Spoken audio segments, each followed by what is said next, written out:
आङो नैबे समाव रौता समस्तिनि UPPLनि सासे बिजाथि हिसाबै आङो खावलायनो लुबैगोन, रिक्वेस्ट खालामगोन गभर्नमेन्टखौ, जाहाथे नैबे जोंनि BTCआ 27 एप्रिलाव बिथांमोननि टार्मसा जोबनो थांगासिनो दङ। बिनि उनाव आं UPPLनि जानानै रौता समस्तिनि सासे बिजाथि जानानै आं लुबैजागोन जे फैबाय थानाय समाव 27नि उनाव गभर्नरनि सासन जानांगौ जोंनि ओनसोलाव। मानोना जाय बिथांमोना दिनै गावसोरनि सासनखौ एक्सटेनसन खालामनो बिबाय थादों, बियो मोगथां महर मोननाय नङा। खारन दिनै जों मिथिगौ कड अफ कन्डाक्ट सोलिगासिनो दङ, इलेक्सन नटिफिकेशना सोलिगासिनो दङ। बे बेलायाव बिथांमोना साफा साफा बिजाथि, आं जेरै सासे बिजाथि, बिथांमोनाबो सासे बिजाथि। बे बेलायाव आं लुबैदों जे 27नि उनाव जोंनि ओनसोलाव गभर्नरा सासन खालामनांगौ। आरो गभर्नर सासन खालामनायनि उनाव जों नुनो मोनगोन जे बिथांमोननि जेसेबांखिनि जाख्ल'दोंमोन, बिथांमोननि जेसेबांखिनि कारापसन जानाय, बियो गासैबो मोगथां महर मोनगोन। बेखायनो बिथांमोना गिनानै दिनै एक्सटेनसन बिबाय थादों।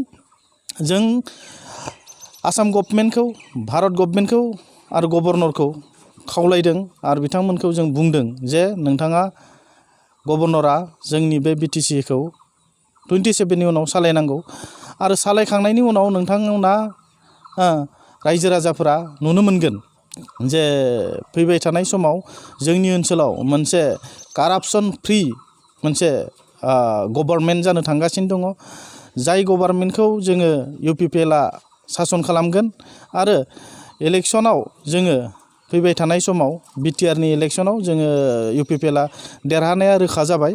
दा बेखायनो बिथांमोना गिनानै जोंनि UPPL सासनखौ बा UPPLआ जे गभर्नमेन्ट खालामगौ बेखौ बिथांमोना गिनानै दिनै बिथांमोना एक्सटेनसननि खोथा बिबाय थादों। बियो बिथांमोननि साननाया जाफुंनाय नङा। दिनै जों नुनो मोनदों जोंनि ओनसोलाव बयबो हारि माहारि बयबो दिनै लोब लोब फैदों। आरो बयबो दिनै परिबर्तननि सार्थआव रायजो राजाफोरा दिनै सोलायनाय मोनसे सरकार लुबैदों। आरो बे सोलायनाय सरकाराव जों बयखौबो बा जोंनि UPPLखौ दिनैनि नैबे समाव सरकार खालामनायखौ रायजो राजाफ्रा लुबैजादों। बेखायनो दिनैनि तारिखाव जों गभर्नरखौ नैबे जा मोनसे बुहुमनाङै मोनसे कर'ना भाइरासनि मोनसे गिख्रंथाव बेमार, बे बेमाराव जोङो बिनिफ्राय बारग'नो थाखाय इलेक्सनखौ जिहेथु इलेक्सन कमिसनारा फासयनानै होबाय, बे बेलायाव जोंनि नैबे BTC खुंथायाबो जाहाथे दा BTC खुंथायाबो जोबनो थांनायाव जाहाथे फैबाय थानाय समाव जे गभर्नरनि सासना जायो, जों बेखौ लुबैजादों।